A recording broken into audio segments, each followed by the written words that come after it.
कुंभ में कुछ होता है तो योगी का इस्तीफा चाहिए होता है, लेकिन जब सिद्धारमैया की सरकार में कुछ होता है तो आईपीएल जिम्मेदार हो जाती है, क्योंकि आईपीएल का जो चेयरमैन है वो अमित शाह जी का बेटा है, इसलिए जिम्मेदार आईपीएल हो जाती है। मुझे लगता है कि सिद्धारमैया को इस्तीफा कर देना चाहिए, सिद्धारमैया को खुद से रिजाइन कर देना चाहिए। अश्लीलता में उन्होंने लिमिट क्रॉस कर दिया है, बेहूदगी में उन्होंने लिमिट क्रॉस कर दिया है। सिद्धारमैया के मिसमैनेजमेंट की वजह से, सिद्धारमैया की सरकार की वजह से, सिद्धारमैया के स्टेट के पुलिस के इग्नोरेंस और लापरवाही की वजह से आज इतने लोगों की जान गई है। क्यों? जबकि सिद्धारमैया की सरकार को, पुलिस को, मैनेजमेंट को, प्रशासन को यह बात पता थी कि वो स्टेडियम में 50,000 लोगों की ही क्षमता है, तो फिर आपने 3 लाख आपने टिकट बांटे क्यों? ये पूरी जितनी भी मौत हुई है और जितने भी लोग इंजोर्ड हुए हैं उसका सिर्फ और सिर्फ सिद्धारमैया है और कोई भी नहीं है। कर्नाटका के चिन्नास्वामी स्टेडियम में जिस तरीके से आरसीबी की जीत के बाद कई लोगों की मौत हुई है, मामला कोर्ट में पहुंच चुका है और जब सरकार के वकील के द्वारा जो तमाम दलीलें दी गई हैं, सरकार का कहना है कि यहां पर जो लोगों की मौत हुई है वो आईपीएल जो ऑर्गेनाइजेशन है उनकी गलती है और जनता की गलती है। तो एक बात बताइए मैम, जब और राज्यों में इसी तरीके की बातें होती हैं तो मुख्यमंत्री का इस्तीफा तक मांग लिया जाता है, आज सरकार अपने बचाव के लिए कह रही है कि जनता जिम्मेदार है। मैं जब पॉलिटिक्स में नहीं थी तो सिद्धारमैया को मैं जब भी देखती थी, जब वो अपने कार्यकर्ताओं के साथ, तो मुझे लगता था कि ये अश्लीलता में ही लगा रहता है। लेकिन पॉलिटिक्स बहुत अच्छा खेलता है ये।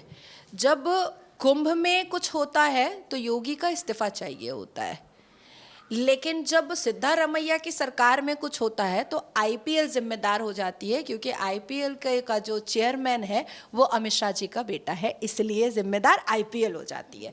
2008 में इंडिया पाकिस्तान के मैच में जब पाकिस्तान से 53 लोग आते हैं और 18 लोग यहीं रह बस जाते हैं तो देश की सरकार बदनाम नहीं होती है, बिल्कुल नहीं होती है। जो रह गए उसको साधारण जनता ने चिन्हित क्यों नहीं किया? बेचारी जनता बदनाम हो जाती है। जब पश्चिम बंगाल में बुरी तरीके से हिंदुओं का नरसंहार होता है तो हिंदू बदनाम होते हैं। विपक्षी दलों का जो ये गिरगिटनुमा चेहरा है, विपक्षी दलों का जो ये चरित्र है, विपक्षी दलों के नजरों में जो आम साधारण जनता के जीवन का जो महत्व नहीं है, ये अब हिजाब खुल चुका है, ये अब हिजाब सामने आ चुका है। अभी हालिया में मैंने देखा था कि सिद्धारमैया जो हिंदी से बहुत नफरत करते थे और हिंदी भाषा को अपने अपने राज्य के प्रत्येक बोर्ड से उन्होंने अपने कार्यकर्ताओं के द्वारा हटवाया।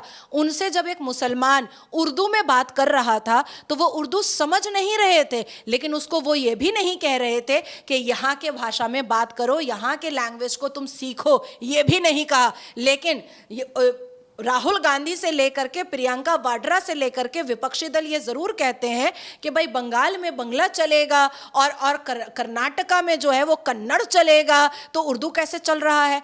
देखिए, मुझे लगता है कि सिद्धारमैया को इस्तीफा कर देना चाहिए, सिद्धारमैया को खुद से रिजाइन कर देना चाहिए। अश्लीलता में उन्होंने लिमिट क्रॉस कर दिया है, बेहूदगी में उन्होंने लिमिट क्रॉस कर दिया है। जिस हिसाब से वो रिजर्वेशन मुसलमानों को दे रहे हैं, जिस हिसाब से वो दलितों का रिजर्वेशन उठा करके, उनका पैसा उठा करके वो माइनॉरिटी में फंड कर रहे हैं, मुझे लगता है कि जैसे मिनी पाकिस्तान बंगाल बन चुका है फरहाद हकीम के घोषणा के बाद, वैसे ही मिनी पाकिस्तान का एक टुकड़ा कर्नाटका भी बनाने की कोशिश में सिद्धारमैया जी लग चुके हैं। कर्नाटका में जिस तरीके से कई लोगों की मौत हुई है और कई तो घायल भी हो चुके हैं, आखिरकार इन पूरे मामलों को लेकर सरकार आज ब्लेम गेम तो खेल रही है क्या? पर सरकार को पहले से जानकारी नहीं थी कि स्टेडियम कितना ज्यादा बड़ा है? प्रशासन को लेकर किस तरीके से पुलिस का यहाँ पर इंतजाम करना चाहिए? आखिरकार जनता को जिम्मेदार क्यों ठहरा रही है सरकार? और वहीं दूसरी तरफ जो आज तमाम लोग हैं वो इस्तीफे की भी मांग कर रहे हैं और ये भी कह रहे हैं कि राहुल गांधी से लेकर कांग्रेस के तमाम नेताओं को भी उन लोगों को लेकर बोलना चाहिए जो लोग अपनी जान गंवा चुके हैं। देखिए, जब भी एक राज्य में कोई बड़ा आयोजन होता है तो जैसे पश्चिम बंगाल में एक सिंगर मर गया सफोकेशन से, तो पश्चिम बंगाल की सरकार ने भी अपना पल्ला झाड़ दिया कि नहीं हमारी वजह से नहीं मरा, लेकिन मरा तो उन्हीं की व्यवस्था की वजह से, उन्हीं के मिस कम्युनिकेशन की वजह से, उन्हीं के मिसमैनेजमेंट की वजह से। तो ये जितने भी विपक्षी दल हैं वो जानते हैं कि पुलिस उनकी है, सरकार उनकी है, व्यवस्था उनकी है, मैनेजमेंट उनका है, लेकिन फिर भी वो ब्लेम गेम खेलना स्टार्ट कर देते हैं। जब भी किसी राज्य में कोई एक बड़ा आयोजन होता है या मैच होता है या कोई बड़े फिल्म स्टार आते हैं तो उसको मैनेज करना, या कोई बड़ा नेता आता है चाहे वो किसी भी पॉलिटिकल पार्टी का हो, उसको मैनेज करना ये राज्य सरकार की पुलिस और राज्य सरकार की जिम्मेदारी होती है। वो ब्लेम गेम खेलते रह जाए। संविधान आज के जमाने में छोटा छोटा बच्चा पढ़ता है, देश का कानून आज के जमाने में छोटा छोटा बच्चा पढ़ता है। के ऊपर क्यों एक्शन नहीं मैम? डीके शिव कुमार के ऊपर क्यों एक्शन नहीं? जब अल्लू अर्जुन भी अपनी फिल्म को प्रमोट करने के लिए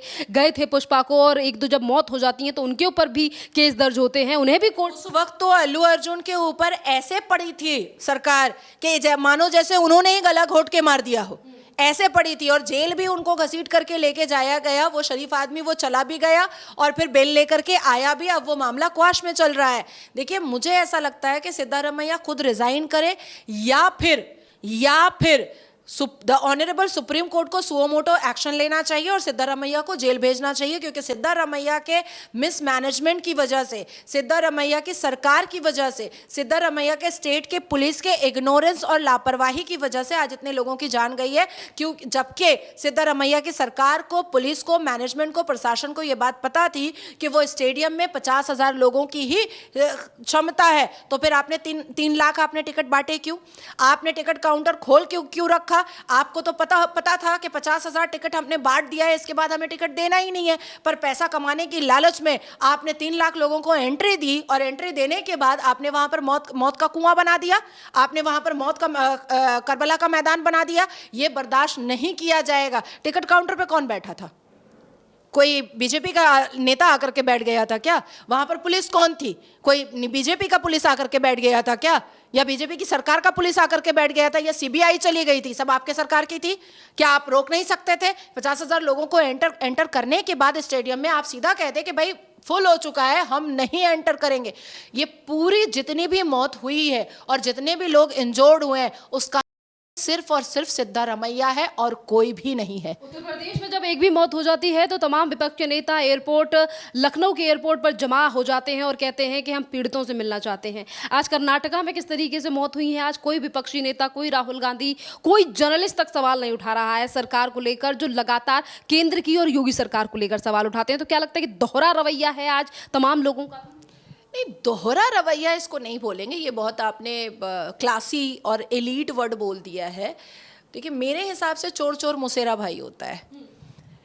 देखिएगा, चोर चोर का जमाकड़ा एक साथ होता है, वकील वकील का जमाकड़ा एक साथ होता है, उसके बाद जज एक साथ बैठते हैं, डॉक्टर एक साथ बैठते हैं, और आवारा लुच्चा लफंगा सब एक साथ बैठता है, चरसी एक साथ बैठता है। तो ये चोर चोर मुसेरा भाई है। अच्छा सिद्धारमैया तुम्हारे यहाँ ऐसा हो गया है, अच्छा हम लोग कुछ नहीं बोलेंगे, तुम अपना संभाल लो, ब्लेम गेम खेल लो। अच्छा योगी के राज में ऐसा हो गया है, ए योगी इस्तीफा दो, तुम तो चले जाओगे योग में, मोदी चला जाएगा पहाड़ में, फिर हम देख लेंगे तुमको। तो ये इनका चरित्र अब समझ में आ चुका है, लेकिन इससे कुछ नहीं होने वाला है। सर्वोच्च न्यायपालिका अगर खुद सो मोटो नहीं लेता है तो हम लोग है ना, हम लोग सिद्धारमैया को, इतने मासूम लोगों का, उसको जेल भेजने में हम पीछे नहीं हटेंगे, बिल्कुल भी नहीं हटेंगे। और इस मामले में अगर तमाम लोगों का कातिल कोई है तो वो सिद्धारमैया है। कर्नाटका गवर्नमेंट की अगर बात की जाए तो तमाम सवाल सोशल मीडिया के माध्यम से ये भी उठ रहे हैं कि एक तरफ तो इस तरीके की चीज़ें आज कर्नाटका में हो रही हैं, वहीं दूसरी तरफ गवर्नमेंट भी अपने 5 प्रोमिसेस को फुलफिल करने में बिल्कुल नाकारा रही है। जो 5 प्रोमिसेस राहुल गांधी कर्नाटका में जाकर कर आए थे वो अभी तक पूरे नहीं हुए। देखिए ये भेद बहुत पहले खुल चुका है। एक तो ये खटाखट 1 लाख रुपए का जो उन्होंने एक भाषण दिया था 2024 के लोकसभा इलेक्शन में, ये बिलावल भुट्टो का सजेशन था, क्योंकि जब बेनज़ीर भुट्टो मरी थी और दोबारा उनकी सरकार आने वाली थी और इलेक्शन होने वाला था, तो बेनज़ीर भुट्टो के हस्बैंड ने, खाविंद ने 13,500 रुपये का घोषणा किया था पाकिस्तान की गरीब महिलाओं को देने के लिए। और क्योंकि भुट्टो परिवार और सोनिया की दोस्ती बहुत अच्छी है तो ये वहाँ से आया था। तो जैसे ही सब खटाखट लाख रुपए मिलने वाला है, चटाचट राहुल गांधी का तलवा सबने उन्होंने चाट लिया और उसके बाद फिर फटाफट राहुल गांधी अपना मुंह भी मोड़ लिए, बोले हमको नहीं पता। उसके बाद फिर देखिए अभी पता चला एक घोषणा हुआ कि 1,000 रुपया महिलाओं को दिया जाएगा। उसके बाद तुरंत वहाँ की सरकार ने बोल दिया कि नहीं, हमने ये नहीं कहा था, जब आएगा हमारी इकोनॉमी फास्ट होगी तब हम देंगे। तो देखिए गांधी परिवार और कांग्रेस पार्टी झूठे वादों और झूठे कहानियों से इस देश का दरहम बरहम कर चुके हैं। नेहरू बोलता था गरीबी हटानी है, इंदिरा बोलती थी गरीबी हटानी है, गांधी बोलता था गरीबी हटानी है, राजीव गांधी बोलता था गरीबी हटानी है, मनमोहन सिंह बोलता था गरीबी हटानी है, राहुल गांधी भी बोलता है गरीबी हटानी है। अरे जब तुमने हटा ही दिया था तो फिर क्यों चिल्ला रहे हो कि गरीबी है? 10 साल में मोदी जी के नेतृत्व में गरीबी आ गई और पहले सब क्या टाटा और अंबानी बन करके घूम रहे थे। तो ये जो इनका झूठ है ये खुल चुका है और कांग्रेस बना ही है झूठे वादे के लिए। मैम, जैसा कि भी आपने राहुल गांधी और कांग्रेस का जिक्र किया है, मेरा एक सवाल राहुल गांधी से रिलेटेड भी है। राहुल गांधी इन दिनों पाकिस्तान और सीज फायर को लेकर लगातार सवाल उठा रहे हैं। पिछले दिनों उन्होंने कहा नरेंद्र ने सरेंडर कर दिया डोनाल्ड ट्रंप की कॉल। देखिए पाकिस्तानी भक्ति और पाकिस्तानी मोहब्बत राहुल गांधी में नहीं होगी तो किस में होगी? जो गांधी परिवार बाबर के कब्रिस्तान में जाकर के फूल चढ़ाता है और पाकिस्तान अपने मिसाइल का नाम जलालुद्दीन मोहम्मद अकबर और बाबर रखता है, तो जाहिर सी बात है कि दोनों में तो मोहब्बत एकदम एक जैसी है। अब नेहरू और जिन्ना में दोस्ताना नहीं होता तो क्या पाकिस्तान बनता? अब बांग्लादेश को इस्लामिक देश बनाने वाली कौन? इंदिरा गांधी। तो ये लोग तो बहुत मोहब्बत करते हैं। सेना पे सवाल नहीं करेंगे तो पाकिस्तान खुश कैसे होगा? क्या बात कर रही हैं आप? हमारे भारत की सेना को अगर प्रश्न चिन्ह नहीं उठाएगा, हमारे भारत की सेना को अगर टारगेट नहीं करेगा, हमारे भारत की सेना पर क्वेश्चन मार्क नहीं लगाएगा तो पाकिस्तान खुश कैसे होगा? जब तक सेना की बदनामी नहीं होगी विश्व में तब तक तो भारत बदनाम नहीं होगा, और भारत बदनाम नहीं होगा तो मोदी जी बदनाम नहीं होंगे। तो पाकिस्तान को खुश करने के लिए भारत की सेना को बदनाम करना कांग्रेस की मजबूरी हो चुकी है।